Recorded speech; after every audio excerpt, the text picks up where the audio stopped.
The Haunebu, almost done. I basically took a little bit more of a wash and did the upper walls, and I just got to finish off the very edge of it.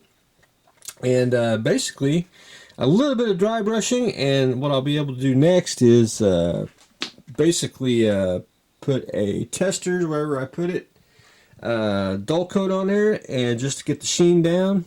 And we'll be ready to seal the whole model and call it done. I just got to do one little thing. I'm going to do it this weekend, and that's just do a little post shading on the bottom, just to give it a little depth. The pre-shade didn't show through all the way. I think I went a little heavy on the paint, but we'll do a little post shading just to give it a little just a little bit of character, not a whole lot, and make it very subtle. But anyway, we're getting ready to finish that off, so hopefully I have that done in a few days. Do like the interior. I think it looks cool. I think since it's 72nd scale, if you could get you know, you can get figures, but if you could find a little alien guys to go with it, I think it'd be top notch. But anyway, almost done with the Haunebu. The 1969 Chevelle. The paint did come in, and I've been ordering paint from, especially for car models now, from paintscratch.com. They do custom mixes, and if you can see right there, 69 Chevelle Garnet Red 52. This is what the color is in that time frame. The paint's a little high. It's basically $25 for a aerosol can, but you get a big can of it. One thing about it, though, I mean, it's a little pricey, but it's already airbrush ready, and you can use it out of the can if you want. You can get it mixed a couple of ways. One's a base coat, one's a mid coat. One of these is, you can basically make it it is an enamel paint, but you can make it like you would buy at the hobby store, the rattle can type enamel. I don't. I just have mixed it just the color, because it basically dries a somewhat flat, but that's what Future's for, and it works out perfectly. Once I get the couple coats on there, and then I'll put Future on, and we are good to go. So I did get part of the red on there, basically on one side. This is just one light little coat, one to make sure, you know, it's the color that I ordered, and not you know, a different type of red. So we're almost I'm going to do a couple more coats of that, and then we'll rock and roll with the top coat, which will be some a little bit of Future on there, and that will make it very shiny and everything else. But I did get the resin hood kind of painted, which I'm waiting on one more to come in, and then I'll paint this one later on today, and I'll probably go ahead and paint that while I'm at it. Not really supposed to, but because this is this is not the replacement one, but this is the original one that came with it. But anyway, we'll get it painted, and it'll be a couple coats. Hopefully, the I would like to paint it outside, because I would like the sun to beat on it, because it's just I've always found out when you paint cars, the hotter you get it, the paint sticks better. But I do have lights here, so it will heat up really quick, so I can do it inside or out. But anyway, wanted to share one. I do get paintscratch.com credit for and they do get it out pretty quick, and I do like colors for the car kits. But anyway, we are getting ready to make a red Chevelle. The red tail, pretty much got it together. I got a little bit of seam work, which is just expected. I knew that when I bought the New Ray Mustangs. You can tell a little bit of filler right there, which is not a killer or nothing. One thing I'm not going to fix is this right here. This is actually a mounting point where you can put it on a stand. And with the New Rays, you get a stand that you can either have landing gear or put it on the stand. I'm going to leave that feature, and I will send the stand along with it, so you can display it if you want it in air or in flight, because the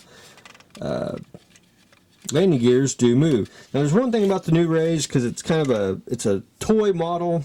The landing gears don't have the flaps that go on the outside here on the landing gear strut, which that's real easy to fix. There's just some styrene. I'll just cut out the shape, glue it on, paint it, and we'll be good to go.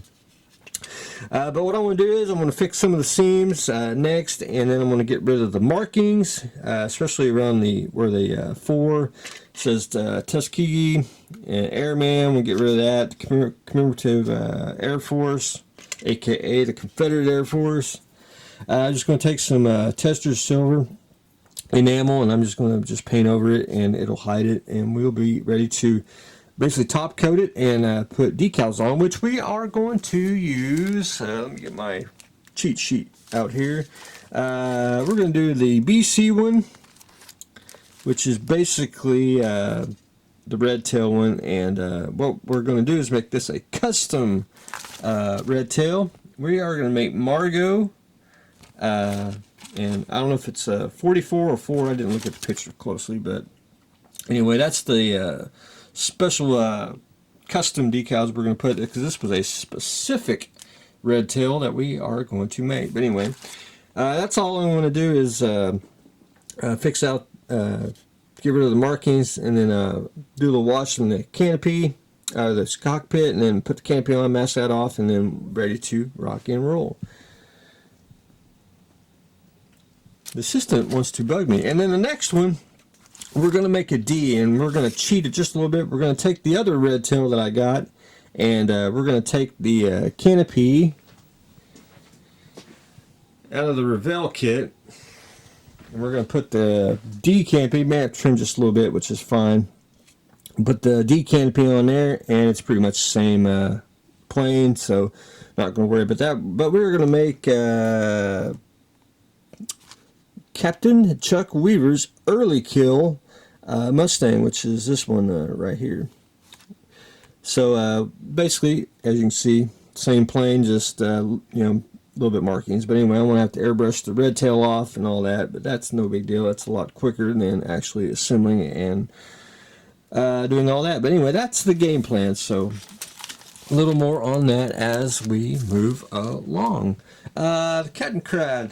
I got 2 more decals to put on, and I gotta finish. I gotta get the little red cross thing off. I tried to do it today, but I just was not in the mood to screw with it. But anyway, I'll get that fixed in very soon. But anyway, I wanted to do a little bit of the track here, and I don't know if you can actually see it. I took pigment powders, and which is Vallejo's pigments here, mixed up a little kind of a brownish color.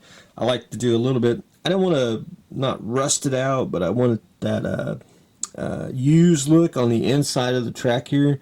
So I actually started taking some pigments and putting it on the inside here, like so, and then just blending it in. I like to get it in the crevices, and that gives it that more realistic where the you know, dirt and debris is on the outside of the track.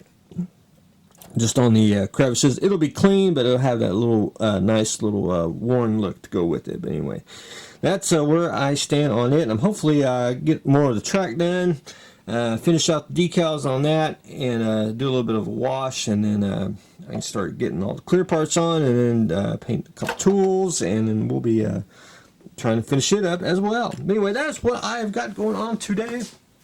We are doing some track duty on the kettenkrad. Doing the red tail, painting the base coat for the Chevelle, and we are finishing up, hopefully, the Haunebu. That's what I got going on today, so stay tuned for the next exciting episode.